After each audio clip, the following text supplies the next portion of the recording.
Indrajit study point में आप सभी का स्वागत है। हम पढ़ रहे एनसीईआरटी क्लास 10th लोकतांत्रिक राजनीति 2, जिसका हम 5वां अध्याय पढ़ेंगे, जन संघर्ष और आंदोलन। जन संघर्ष क्यों हुआ और आंदोलन क्यों हुआ करते थे, इसके बारे में। तो चलिए आगे परिचय के साथ थोड़ा पढ़ते हैं, उसके बाद जानेंगे। तो पिछले अध्याय में हमने पढ़ा है, पिछला अध्याय में हमने क्या पढ़ा? जाति, धर्म और लैंगिक मसले पिछले अध्याय में पढ़ा। अब यहाँ पर क्या पढ़ेंगे? जन संघर्ष और आंदोलन। तो है, पिछले अध्याय में हमने पढ़ा है कि सत्ता का बंटवारा क्यों जरूरी है और सरकार के अलग अलग अंग तथा विभिन्न सामाजिक समूह कैसे सत्ता में हिस्सेदारी कर सकते हैं। इस अध्याय में हम इस पिछली चर्चाओं को आगे बढ़ाते हुए देखेंगे कि सत्ताधारी स्वच्छंद नहीं है, सत्ताधारी आजाद नहीं होते हैं, अपने ऊपर पड़ने वाले प्रभाव और दबाव से वे मुक्त नहीं रह सकते हैं। जो उनके ऊपर प्रभाव और दबाव होता है, उससे वो लोग आजाद नहीं हो सकते हैं। लोकतंत्र में अमूमन हितों और नजरियों का टकराव। लोकतंत्र में देखो तो अमूमन हितों मतलब आम लोगों की बातें, नजरिया टकराना, नजरिया एक दूसरे के खिलाफ जाना, ये आम बात हो जाती है और ऐसा होता ही है। हितों और नजरियों के इस द्वंद मतलब हित और नजरिए के बीच में जो ये लड़ाई होता है, तो उसकी अभिव्यक्ति संगठित इस तरीका जो होता है ना, वो सबसे ज्यादा अलग होता है। तो तरीके से भी होता है। संविधान में जो प्रावधान दिया गया है, उसी के प्रावधान, कानून जैसा बना है, उसी कानून के वजह से भी आगे काम चलता है, नहीं तो नहीं चलेगा। जिनके पास सत्ता होती है, किसी के भी पास सत्ता होती है, तो उन्हें परस्पर विरोध मांगों और दबावों में संतुलन बैठाना पड़ता है। क्या जो अभी सत्ता में है, तो उसको देखना पड़ता है कि विरोध में कौन है, उसके दबाव और उसके मांग को भी पूरा करना पड़ता है। इस अध्याय की शुरुआत में हम जानेंगे कि कैसे परस्पर विरोधी मांगों और दबावों के बीच लोकतंत्र आकार ग्रहण करता है, और इतना मांग और दबाव के बीच में भी परस्पर तौर पे एक निर्धन सतह के तौर पे लोकतंत्र का आकार हमेशा बना रहता है, लोकतंत्र हमेशा चलते रहता है।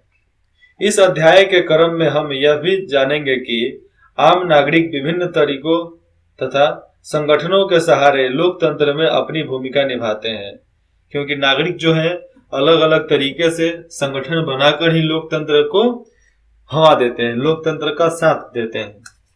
अध्याय में हम राजनीति को प्रभावित करने के अपेक्ष तरीके यानी दबाव समूहों और आंदोलन की चर्चा करेंगे। इस तरह हम अगले अध्याय की बातों के लिए तैयार होंगे। अभी इस चैप्टर को पढ़ेंगे, इस अध्याय को ठीक से पढ़ेंगे तो हम अगला अच्छे से पढ़ पाएंगे। अगला कौन है हमारा? राजनीतिक दल। तो अगले अध्याय के लिए हम सही तरीके से सहमत हो जाएंगे कि हमको पढ़ना क्या है। इस तरह हम अगले अध्याय की बातों के लिए तैयार हो जाएंगे, ये आपको पता है, जिसमें राजनीतिक सत्ता को राजनीतिक दलों के जरिए नियंत्रित करने यानी राज सत्ता को नियंत्रित करने के प्रत्यक्ष तरीके की चर्चा इसमें की गई है।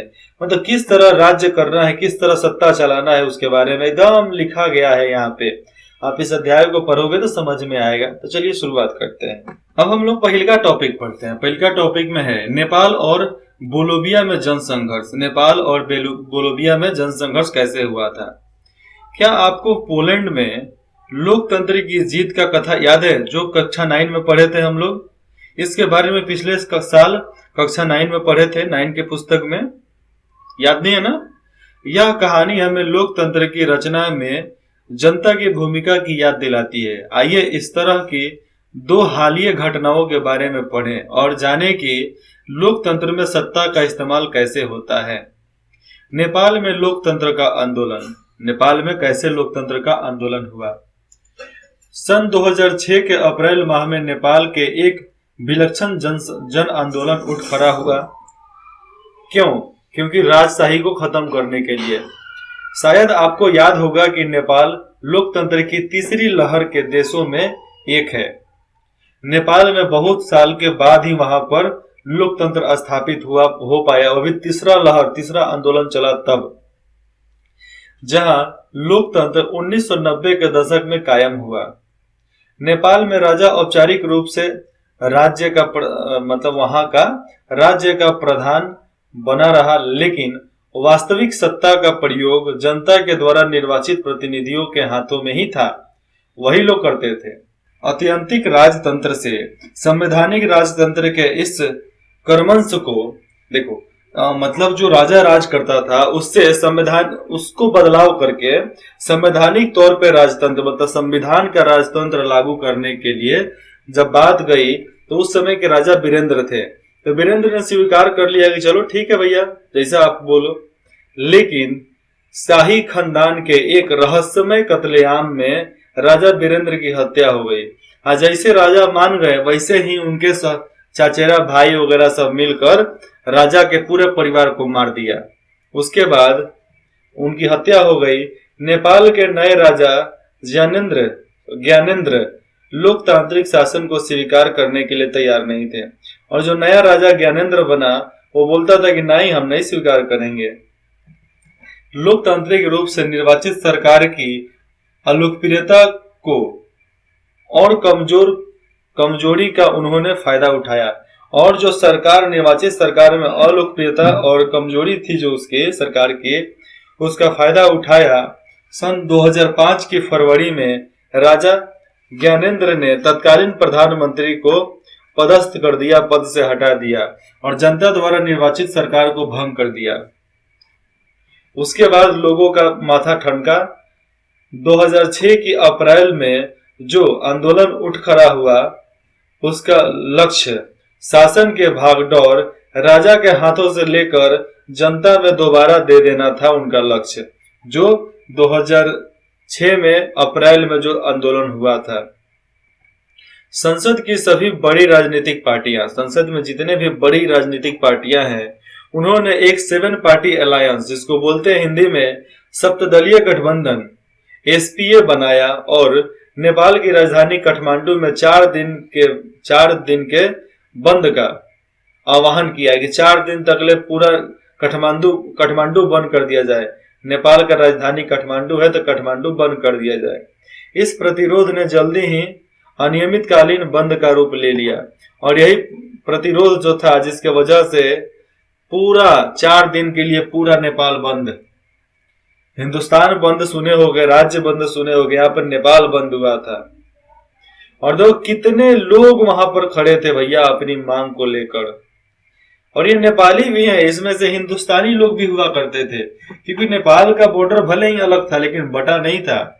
आज भी नेपाल साइड में जाओगे तो लगेगा ना कि 2 गांव आपस में एकदम जिस तरह अपना गांव है वैसे जुड़ा रहता है।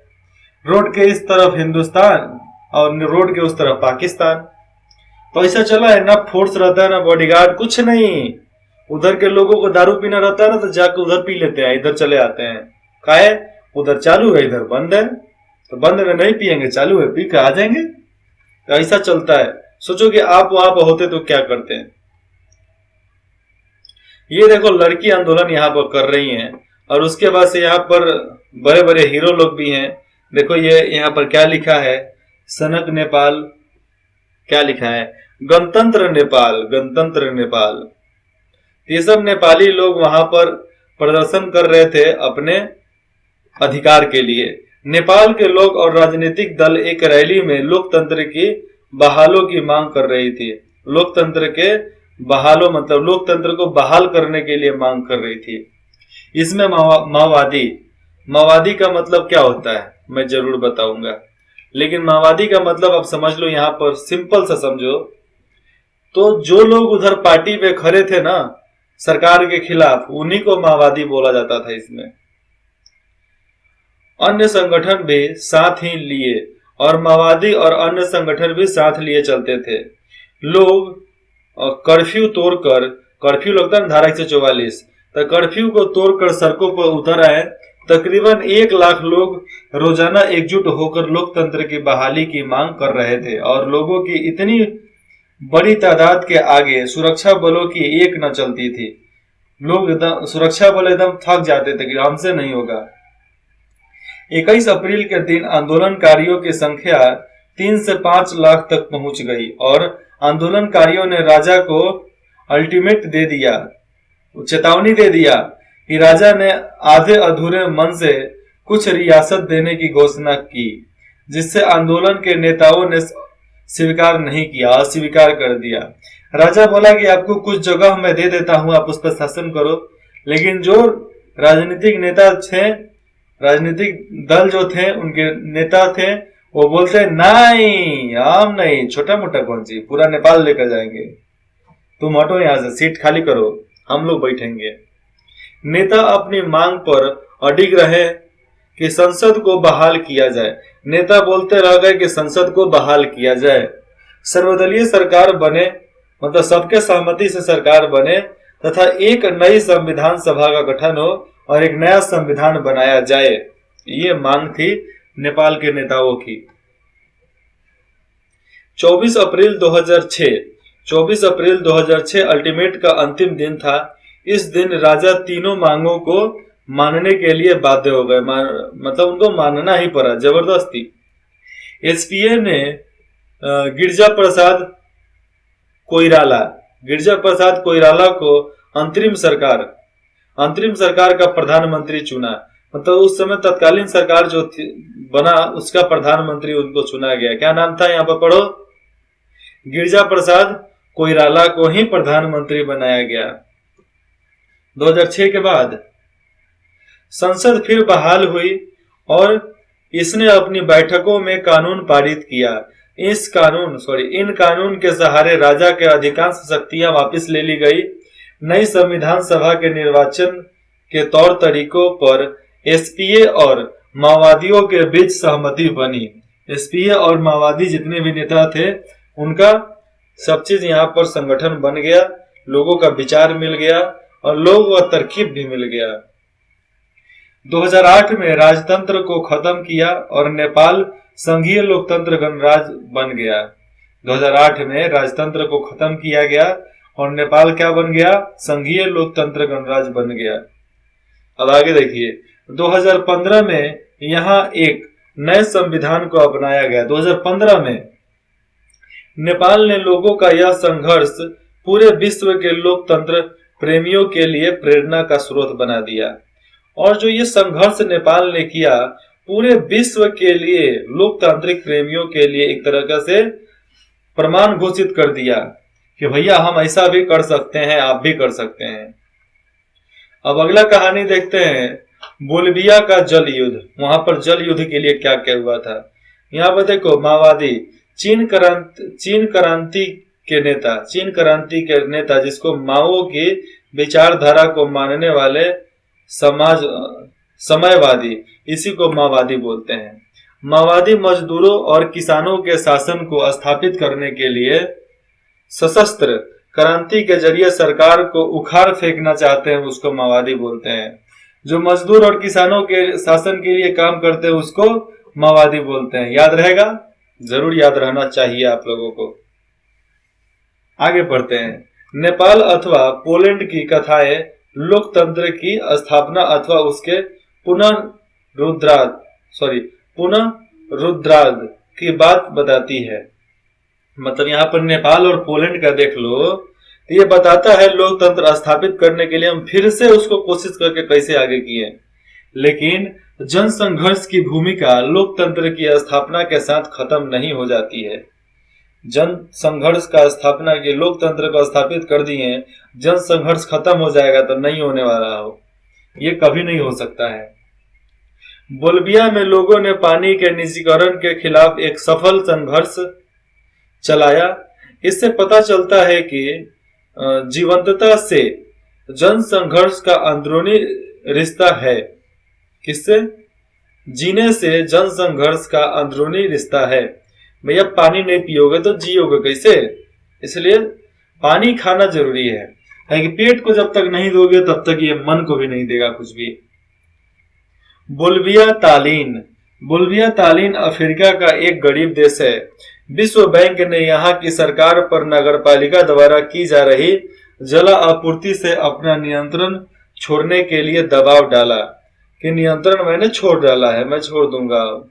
सरकार ने कोचबंगा शहर में जल आपूर्ति के अधिकार, मतलब वहां पर कोचबंगा शहर था, तो कोचबंगा शहर में जो जल आपूर्ति होती थी उसके अधिकार एक बहुराष्ट्रीय कंपनी को बेच दिया, और पानी पहुंचाने का अधिकार एक बहुराष्ट्रीय कंपनी को बेच दिया।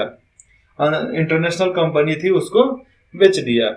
इस कंपनी ने आनन फानन में पानी की कीमतों में 4 गुना इजाफा कर दिया, मतलब तत्काल जल्दी जल्दी में 4 गुना पैसा कर दिया पानी का।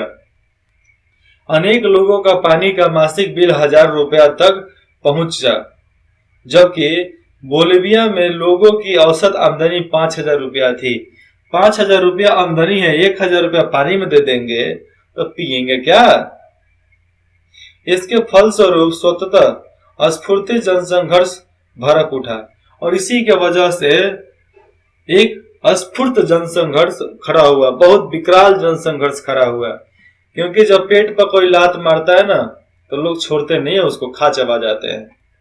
सन 2000 की जनवरी में श्रमिकों, मानव अधिकार कार्यकर्ताओं तथा सामुदायिक नेताओं के बीच एक गठबंधन ने आकार ग्रहण किया, और इस गठबंधन ने शहर में 4 दिनों की कामयाब आम हड़ताल की। यहाँ फिर से देखो, सन 2000 की जनवरी में श्रमिकों और मानव अधिकार के कार्यकर्ता वहां पर एक आंदोलन करते हैं।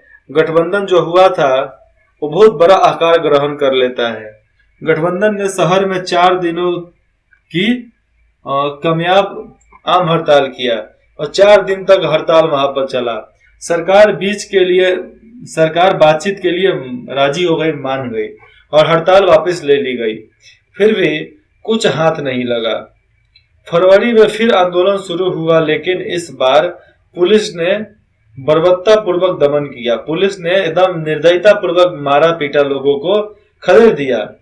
अप्रैल में एक और हड़ताल हुई और सरकार ने मार्शल लॉ लागू कर दिया। वहां पे मार्शल लॉ का मतलब होता है एक से ज्यादा लोग वहां पर नहीं रह सकते, 1 या 2, 3 से ज्यादा लोग एक संघ में नहीं रह सकते हैं। लेकिन जनता की ताकत के आगे किसी की चली है? नहीं चली है। तो जनता की ताकत के आगे बहुराष्ट्रीय कंपनी के अधिकारियों को शहर छोड़कर भागना पड़ा। क्यों? क्योंकि लोग चले गए आग लगाने के लिए फैक्ट्री में। सरकार को आंदोलनकारियों की सारी मांगे माननी पड़ी, और बहुराष्ट्रीय कंपनियों के साथ किया गया करार रद्द कर दिया गया। समझौता जो था उसको रद्द कर दिया गया, और जल आपूर्ति दोबारा नगरपालिका को सौंप कर पुरानी दरें कायम कर दी गई। जो पहले पैसा लोग देते थे ना, उसी पैसा को कायम कर दिया गया। क्यों? क्योंकि वही जरूरत था। इस आंदोलन को बोलिविया के जल युद्ध के नाम से जाना जाता है। ये जो आंदोलन हुआ था, बोलिविया के जल आंदोलन के नाम से उसको जाना भी जाता है। आगे पढ़ते हैं, लोकतंत्र और जनसंघर्ष। लोकतंत्र में कैसे जनसंघर्ष होता है? इन दो कथनों का संदर्भ बड़ा अलग है। नेपाल में चल रहे आंदोलन का लक्ष्य लोगों को स्थापित करना था, जबकि बोलिविया के जनसंघर्ष में एक निर्वाचित और लोकतांत्रिक सरकार को जनता की मांग मानने के लिए बाध्य किया गया था। नेपाल वाले आंदोलन किए थे मतलब लोकतंत्र के लिए, और बोलिविया वाले किए थे पानी के लिए, अपनी मांगों को मनवाने के लिए। बोलिविया का जनसंघर्ष सरकार की एक विशेष नीति के खिलाफ था, जबकि नेपाल में जो आंदोलन चल रहा था, यह तय किया गया कि देश की राजनीति की नींव क्या होगी, देश का राजनीति कैसा होगा। क्योंकि राजनीति अच्छा होता है तो ही अच्छा सब चीज होता है। ये दोनों ही संघर्ष सफल रहे, लेकिन इसके प्रभाव के स्तर अलग अलग हैं। इन अंतरों के बावजूद दोनों ही कथाओं में कुछ ऐसी बातें हैं जो लोकतंत्र के अतिरिक्त और भविष्य के लिए प्रासंगिक है। आप समझोगे तो समझ में आएगा कि क्या इसमें दोनों में अंतर है। एक पानी के लिए लड़ा, एक मांग के लिए लड़ा, एक रोटी के लिए लड़ा, और बाकी सत्ता के लिए लड़े, बाकी पार्टी बनाने के लिए लड़े, देश को आजाद कराने के लिए लड़े। दो ही घटनाओं में जनता बड़े पैमाने पर लामबंद हुई थी। जनसंघर्ष की सार्वजनिक अभिव्यक्ति ने विवाद को उसके परिणाम तक पहुंचा दिया, और जो बोलिविया में जो संघर्ष हुआ था, इसके वजह से वो अपने मुकाम पर पहुंच गया। इसके साथ ही हम यह भी देखते हैं कि दिनों की घटनाओं में राजनीतिक संगठन की भूमिका जो है निर्णायक है। मतलब अब घटनाओं को देख लो तो राजनीतिक संगठन में ऐसी भूमिकाएं गड़बड़ी आम बात है, कोई ज्यादा नहीं है, निर्णायक है। अगर आपको कक्षा 9 के पाठ्य पुस्तक से उसके पहले अध्याय की याद हो तो आप पहचानेंगे कि पूरे विश्व में लोकतंत्र का विकास ऐसे ही हुआ है। आप कोई भी किताब उठाकर देख लो, लोकतंत्र का विकास कब हुआ है? आंदोलन करने के बाद हुआ है। आंदोलन नहीं तो ये आपको लोकतंत्र नहीं।